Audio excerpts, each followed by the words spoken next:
할렐루야. 오늘 말씀을 가지고 십계명 첫 번째 시간으로 함께 말씀을 나누고자 합니다. 성서에 많은 말씀들이 있죠. 주님이 우리를 사랑하시고 우리를 지켜주시는 그러한 많은 말씀들이 있는데, 이 성서의 대부분의 말씀은 하나님의 그 영이 우리 인간들에게 임해서 하나님의 감동으로 그렇게 인간의 손을 통해서 쓰여진 그러한 하나님의 말씀이 바로 우리가 대하고 있는 성서의 말씀입니다. 그런데 그 중에서도 십계명은 인간의 손을 빌리지 않고 하나님이 직접 우리에게 주신 그러한 말씀이 바로 십계명이죠. 그래서 오늘 출애굽기 20장과 또한 신명기에 두 번에 걸쳐서 그렇게 이 십계명의 말씀이 나오고 있음을 우리가 알 수 있습니다. 그래서 십계명이 처음 나오고 있는 부분이 바로 오늘 출애굽기 20장 말씀이고, 이 말씀은 이스라엘 백성들이 하나님께 예배드리기 위해 시내산에서 예배드리기 위해 출애굽하여서 시내산에 도착하고 하나님을 본 다음에 모세에게 임한 그러한 말씀인 것입니다. 그래서 구체적으로 어떠한 말씀이 이 십계명 말씀을 통하여 우리에게 전해지는지 우리가 함께 말씀을 살펴보고자 하는데요. 이 십계명 말씀을 우리가 대할 때 반드시 생각해야 되는 것은, 이 십계명은 하나님이 우리와 맺은 언약의 말씀이라는 것을 기억해야 한다는 거죠. 그래서 우리에게 어떤 짐을 지우고자 부담을 주기 위해서 이거 지키지 않으면 큰일 난다, 이렇게 그러한 어떤 우리를 얽매이기 위해서 주신 말씀이 아니라, 바로 이스라엘 백성들을 주님의 백성으로 삼아 주시면서 그들이 노예였고 그들이 죄의 그러한 종로로 타던 그들을 이제는 구원받은 자로서 하나님의 백성으로 그 신분에 맞는 그러한 삶을 살 수 있도록 그러한 자격을 부여하기 위해서 그러한 약속을 맺고 그들에게 주신 말씀이 바로 십계명의 말씀인 것입니다. 그렇다고 해서 이것이 이스라엘 백성들에게만 적용되는 말씀이 결코 아니죠. 이제 지금 말씀은 이제 석 달이 지난 후에, 출애굽한 지 석 달이 지난 후에 시내산에서 하나님께서 주신 십계명의 말씀인데, 신명기에 나오는 그 십계명은 광야 생활을 40년 한 후에 이스라엘의 1세대들은 거의 다 죽고 이제 다음 세대에게 모세가 다음 세대에게 이 십계명의 말씀을 다시 한번 하고 있는데, 그 말씀에 보면 이것은 오래전 옛날 말씀이 아니라 바로 지금 너와 하나님이 너희에게 주시는 말씀이다, 그렇게 말하고 있는 것을 볼 수 있습니다. 그래서 신명기 5장 1절에 3절에 보면 이렇게 말씀합니다. 우리 하나님 여호와께서 호렙산에서 우리와 언약을 세우셨나니 이 언약은 여호와께서 우리 조상들과 세우신 것이 아니요 오늘 여기 살아있는 우리 곧 우리와 세우신 것이라. 아멘. 그래서 40년이 지났지만, 십계명이 모세에게 임한 지, 이스라엘 백성들에게 임한 지 40년이 지났지만, 이 말씀은 바로 그 40년 전에 너희 아버지 세대에게 준 것이 아니라, 이것은 바로 지금 40년 후에 다음 세대인 너희와 하나님이 새롭게 언약을 맺으시는 그러한 말씀이다 라고 모세가 이야기하면서 이 말씀을 주고 있는 것입니다. 분명히 40년 전에 받은 말씀이지만, 이 말씀은 하나님께서 직접 이스라엘 백성을 위해서 주신 말씀이고, 또한 영이신 하나님이 시간과 공간을 초월해서 그들에게 직접 그들을 사랑하고 그들을 이제 주님의 백성으로 만들기 위한 그러한 말씀이기 때문에 어떤 한 시대에만 머무르는 말씀이 아니라, 또한 그들과만 약속을 맺은 말씀이 아니라 바로 시간과 공간을 초월해서 주님의 자녀들에게 해주시는 그러한 말씀이고, 그 말씀을 듣는 그 시대의 그 사람들과 새롭게 맺는 그러한 언약의 말씀이다 라고 말씀하고 있는 것입니다.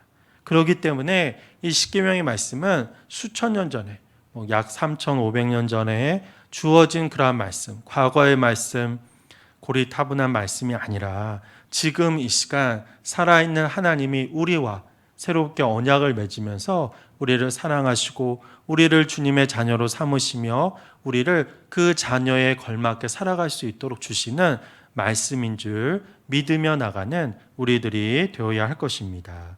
그래서 우리에게 주신 말씀이라는 거죠. 이스라엘 백성에게만 아니라 그 다음 세대에게뿐만 아니라 바로 우리에게 주시는, 하나님이 직접 우리에게 주시는 말씀임을 우리가 알아야 한다는 거죠.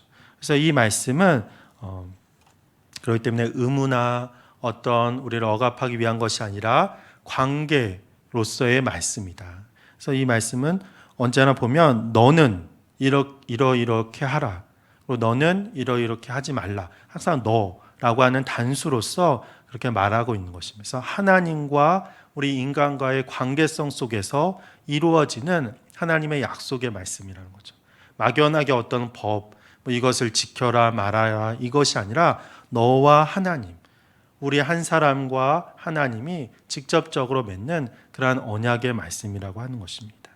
그래서 이 말씀은 구체적으로 우리가 그것을 지킴으로 하나님의 백성으로 살아갈 수 있고 하나님의 사랑받는 자로서 주님의 귀한 은혜 속에 살아가고 있는 그러한 은혜로의 초대임을 우리가 기억하며 나가야 할 것입니다. 그래서 십계명 크게 두 부분으로, 10개의 계명인데 두 부분으로 되어 있다라고 할 수 있는데요.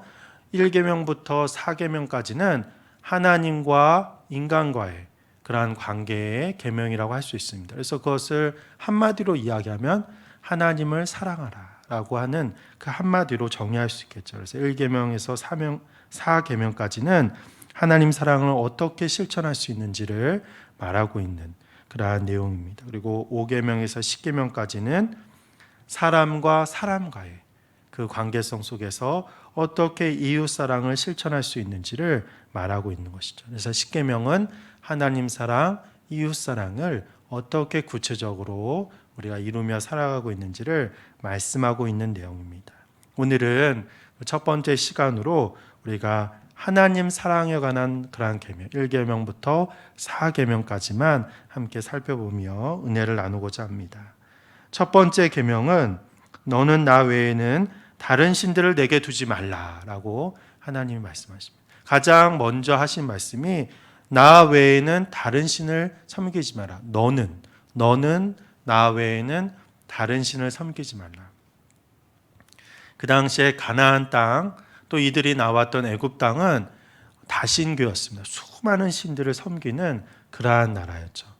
일본에 가면 신들이 무지하게 많죠. 예수님도 하나의 신으로서 그 많은 신 중에 하나의 신으로 섬깁니다. 그래서 예수님 믿으세요 그러면 일본 사람들은 잘 전도지도 안 받고 그러지만 예수님 믿으세요 그러면 예, 뭐 이런 사람도 있습니다. 그 많은 신 가운데 하나로서 믿는다는 거죠. 근데 그러한 믿음은 큰 의미가 없죠. 모든 것을 믿는 그러한 가운데 어떤 범신론적인, 다신론적인 그러한 믿음으로서는 하나님을 온전히, 하나님과의 나와의 관계가 온전히 설 수 없는 것입니다. 그런데 그 당시에 애굽과 가나안에는 이렇게 다신교적인 많은 신들이 있었다라고 하는 거죠. 그래서 하나님은 바로 그 많은 신 가운데 하나가 나 여호와가 아니라 그 신들 중에 유일한 신, 오직 참신은 나 여호와임을 말씀하고 있는 것입니다. 그래서 너희는 다른 신을 섬기지 말고 바로 나만을 섬기라라고 말씀하고 있는 것이죠.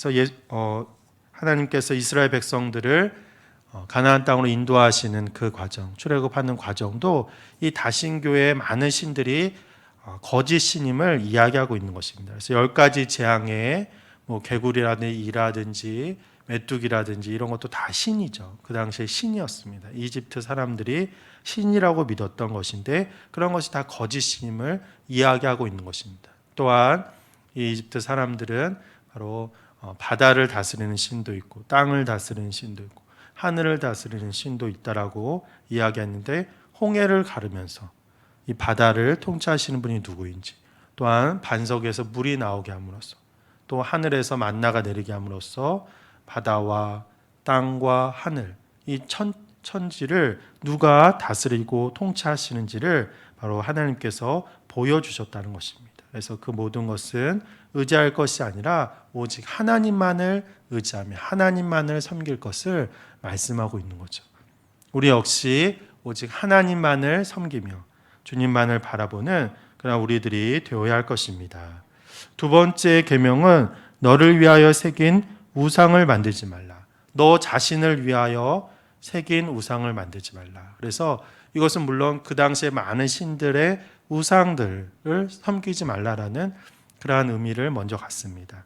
그리고 동시에 하나님조차도 어떤 우상으로 만들어서 섬기지 말라라고 이야기하고 있죠. 하나님은 영이신데 하나님은 볼 수 없는데 어떻게 형상을 만들 수 있겠습니까? 그런데 이 말씀을 하나님이 모세에게 할 때 모세는 시내산에 올라가 40일 동안 내려오질 않았죠.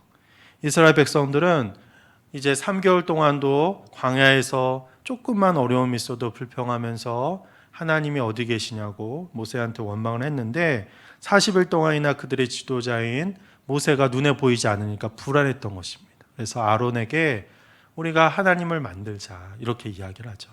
그래서 금송아지를 만들어서 이것이 하나님이다. 이렇게 우상을 만들었던 사람들이 바로 이스라엘 백성입니다. 하나님께서 우상을 만들지 말라. 너를 위해서 우상을 만들지 말라는 말씀을 모세에게 하고 있는 그 순간 바로 아래에서는 이스라엘 백성들 금송아지로 이것이 하나님이다. 그래서 그 금송아지를 숭배하고 하나님이라고 불렀던 것이죠.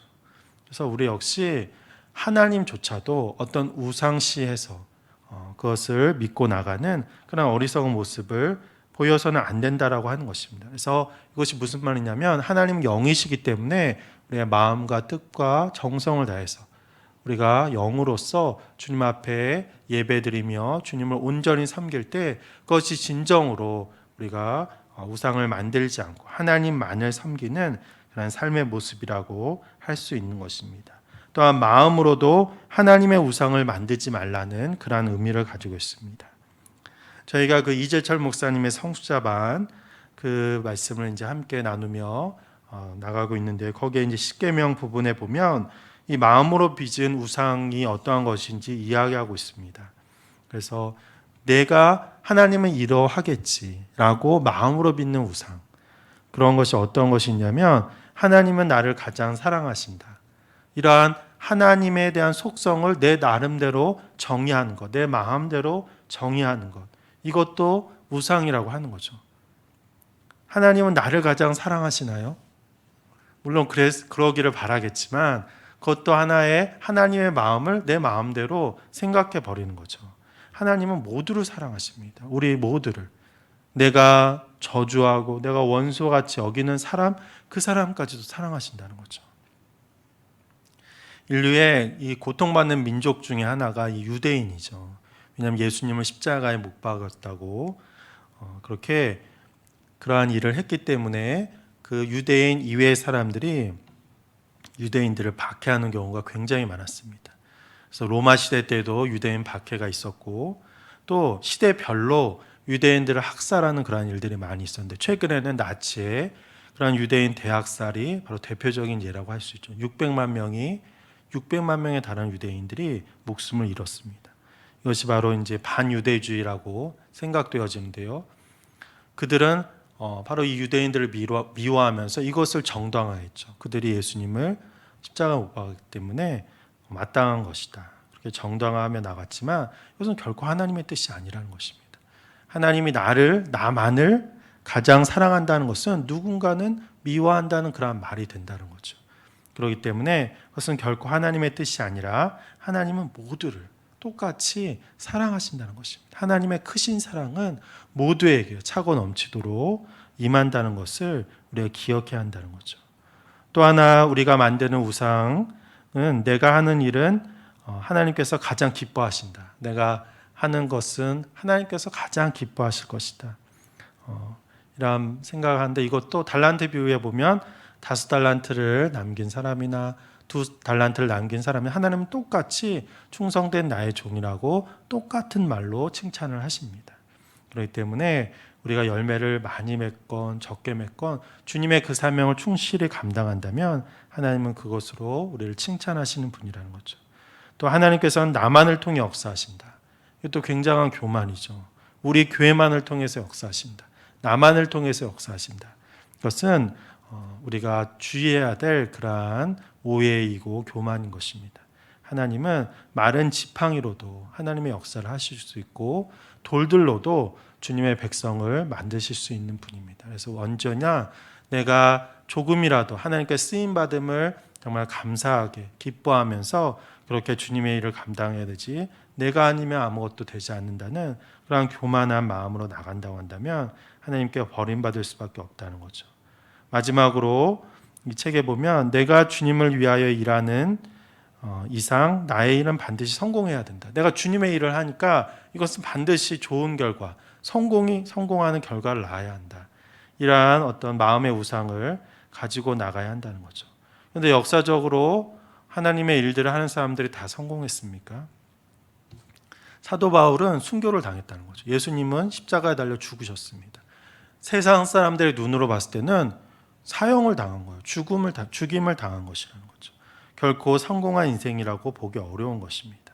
그렇기 때문에 우리가 주님의 일을 하지만 때로는 고난과 아픔이 있을 수 있다라고 하는 거죠. 하지만 우리가 그럼에도 불구하고 주님을 의지하며 나간다면 주님께서 우리를 끝까지 사용해 주시고 그것을 통하여 주님께 영광 돌리는 것이 목적이지, 내가 세상적으로 칭찬받고 내가 세상적으로 성공하는 것이 목적이 아님을 기억해야 한다는 것입니다. 그래서 이러한 마음의 우상을 버리고 우리가 영이신 하나님을 우리의 마음과 뜻을 다해서 진정으로 섬기며 나가는 것이 오늘 이 계명인 바로 우상을 만들지 않고 주님만을 섬기는 그런 삶의 모습이라고 이야기할 수 있을 것입니다. 근데 이렇게 섬기며 나가는 자들을 하나님께서는 천대까지 그 은혜를 허락하여 주신다라고 말씀하고 있죠. 그래서 6절에 보면 나를 사랑하고 내 계명을 지키는 자에게는 천대까지 은혜를 베푸느니라.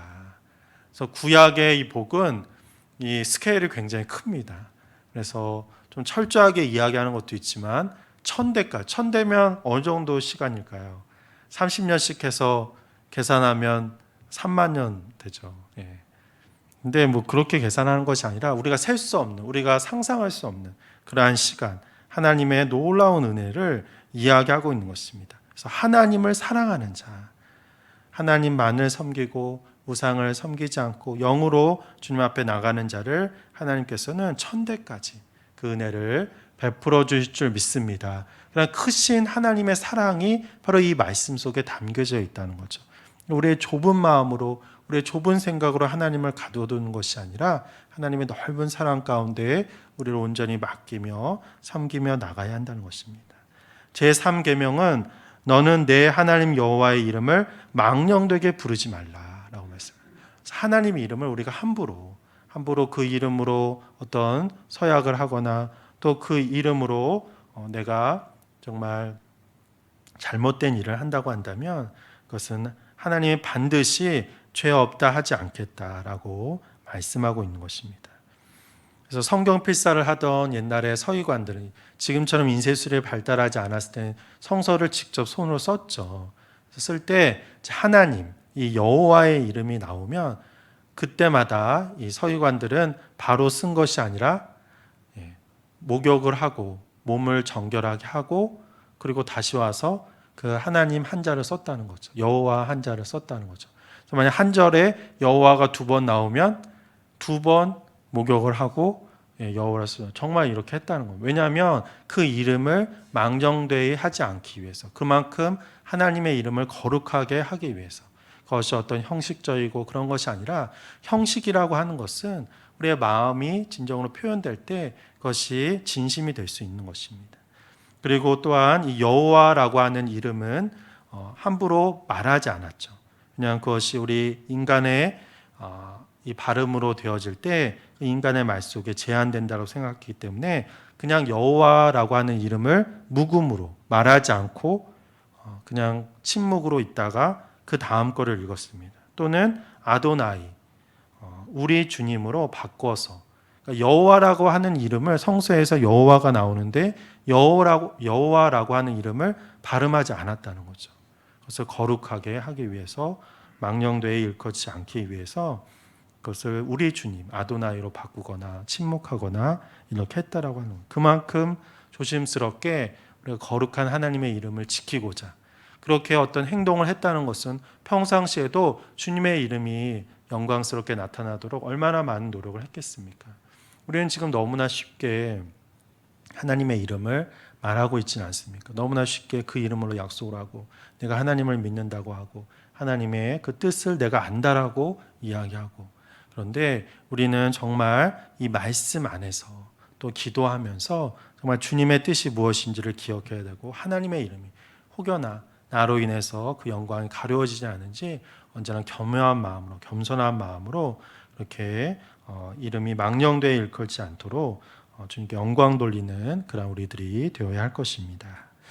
네 번째 계명은 안식일을 기억하여 거룩히 지키라, 이렇게 말씀하고 있죠. 그래서 안식일은 하나님을 위한, 그러니까 하나님과 인간의 관계성 속에서 하나님을 위한 법이 아니라, 모든 법이 다 그렇지만 하나님을 위한 법이 아니라 인간을 위한 법, 우리를 위한 법이라는 것입니다. 그래서 그 당시 고대 사회 속에는 쉬는 게 귀족만 쉬었죠. 왕만 쉰 것입니다. 보통 노예나 일반 평민은 쉬지 못했다는 거죠. 그런데 하나님의 창조 질서 가운데 쉼을 허락하여 주시고, 오늘 말씀에도 보면 그냥 우리 보통 사람만 쉬는 것이 결코 아니죠.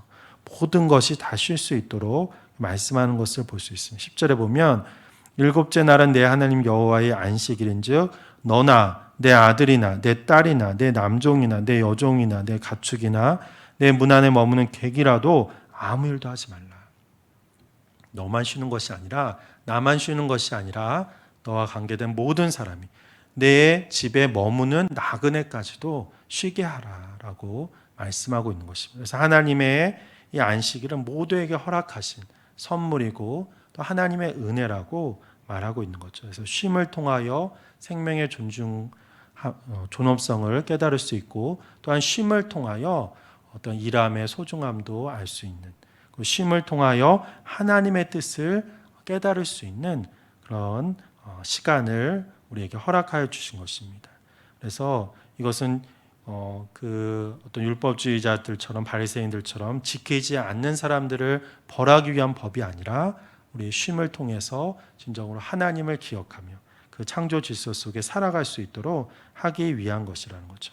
그래서 처음은 이 창조 질서 가운데 일곱째 날 쉼을 통해서 하나님을 기억하고 우리가 어떠한 존재인지를 깨닫도록 하는 창조의 질서 가운데 우리를 부르신 것이고, 그런데 이것을 통하여 궁극적으로는 우리가 부활하신 예수님을 기억하면서 이제 주일에 그렇게 주님 앞에 예배드리며 나가게 되는데, 이것은 구속사적으로 우리가 이제 구원의 역사 속에 들어가는 그러한 삶을 살게 되는 것입니다. 그래서 과거의 안식일은 어떤 하나님의 창조를 완성하는 그러한 시간으로서의 안식일이었다고 한다면, 이제는 구원의 역사를 이루어 나가는, 예수님이 오실 때까지 그 구원의 역사를 완성해가는 구속사적으로 우리가 그 뜻을 완성해 나가는 그러한 의미에서 우리가 주님 앞에 주일날 예배드리며 나가는 것임을 기억하며 나가야 한다는 거죠. 그래서 이단들이 이런 안식일 갖고 얘기를 많이 하죠. 그래서 안식일이 원래는 이제 제7일이 토요일이죠. 그래서 왜 안식일날 안식일을 거룩히 지키라고 했는데 토요일날 왜 지키지 않고 왜 일요일날 지키냐, 주일날 지키냐? 이것은 구약의 십계명을 거역하는 것이다. 지키지 않는 것이다. 어떻게 생각하세요? 이 말씀대로 하면 그 말이 맞는 것 같죠. 그래서 이제 그래요? 그래서 이것뿐만 아니라 다른 것도 우리가 여러분들이 잘못 알고 있는 것이 많이 있습니다. 이러면서 가리키는 것이 바로 이제 이단이죠. 거기에 이제 혹 넘어가는데 그게 아니라는 거죠. 십계명은 하나님께서 우리를 벌하기 위해 주신 법이 아니라 우리에게 참 생명을 보여주시기 위해서, 우리가 정말 주님의 그 은혜 속에 살아갈 수 있도록 주신 법이라는 것입니다. 그래서 과거에는 창조의 질서를 완성하기 위해서 제7일 날 토요일 날 안식일로 지켰지만, 예수님이 부활하심으로 인해서 이제는 그 구원의 은혜를 완성하기 위해서 우리가 주일날 부활하신 예수님을 찬양하면서 주일날 예배를 드린다는 거죠. 그래서 예수님이 오시기 전이기 때문에 이때는 안식일날 토요일날 지켰지만, 예수님이 부활하신 이후에는 구원의 역사를 완성한다는 그런 의미에서 우리가 주일날 예배드리며 나가는 것입니다. 그래서 십계명의 어떤 문자화된 그것이 어떤 3,500년 전에 주어진 죽은 말씀이라고 한다면 그 이단의 말이 맞을 수도 있겠지만, 이것은 지금 이 시간 우리와 또 새롭게 맺으신 하나님의 언약의 말씀이라는 것입니다. 그렇기 때문에 그 의미를 우리가 이 시대에 적용해서 우리가 지켜나가야 되는 것이지, 문자 그대로를 지킨다는 것이 꼭 지키는 것이 아니라는 것을 우리가 알아야 한다는 거죠. 그래서 안식일을 거룩하게 지키는 영이신 하나님을 우리가 영으로서 마음과 뜻과 정성을 다하여 주님 앞에 예배드리며 나가는 그러한 주의로서의 삶을 살아야 된다는 것을 기억해야 한다는 것입니다. 또 우리가 주일날 예배드릴 때 마지막으로 참 예배는 무엇인가 우리가 생각해야 된다는 거죠. 그래서 예전에는 예배드린다는 거 예루살렘 성전에서 거룩한 예배로 또 제물을 드리고 제물에 동물을 각을 떠서 그것을 온전히 태워서 번제로서 그렇게 예배를 드렸는데, 지금 우리는 예배를 드릴 때 너무 쉽게 그렇게 예배를 드리지 않는지 생각해야 된다는 거죠. 그래서 진정한 예배는 우리의 모든 것을 다 내려놓는, 우리의 내 자아와 내 생각과 나만을 바랬던 그런 욕망과 욕심을 다 내려놓고 그 욕심을 죽이고 정말 주님 앞에 이제는 주님의 그 은혜로 살아가겠습니다라고 고백하며 나가는 그런 순종의 예배를 드려야 한다라고 이 십계명은 우리에게 이야기하고 있는 것입니다. 그래서 안식일을 거룩하게 지키는 것, 아무것도 하지 않고 있는 것이 거룩하게 지키는 것이 아니라 영이신 하나님을 진정으로 내 마음과 욕심을 내려놓고 하나님만으로 만족하며 살아가겠다고 고백하며 찬양하는 그러한 예배가 진정으로 주님 앞에 드리는 참 예배가 될 줄 믿습니다. 그래서 십계명의 1계명부터 4계명까지는 우리 사람과 하나님과의 관계 속, 하나님을 사랑하라, 하나님을 어떻게 사랑할 수 있는지, 하나님만을 섬기며 하나님의 그 형상조차도 우상으로 만들지 않고 우상으로 하나님의 영광을 가리우는 일을 갖지 않도록, 또한 우리가 마음을 다해서 우리가 안식일을 거룩하게 지키며 그러한 은혜 속에 살아가며 나갈 때 하나님의 이름 망령되이 일컬지 않고 주님의 이름을 거룩하게 구별되이 부르며 주님께 영광 돌리며 살아가는 삶을 살아갈 때 우리는 십계명을 오늘 이 시대 이 시간 하나님 사랑으로 지켜나가는 우리들이 될 줄 믿습니다. 그래서 그 계명을 지킴으로 하나님의 그 사랑 가운데 은혜 가운데 거하는 우리들, 하나님의 풍성한 은혜 가운데 그 사랑을 고백하며 살아가는 우리들이 될 줄 믿습니다. 그러나 우리 성도님들이 되시기를 주님의 이름으로 간절히 축원합니다.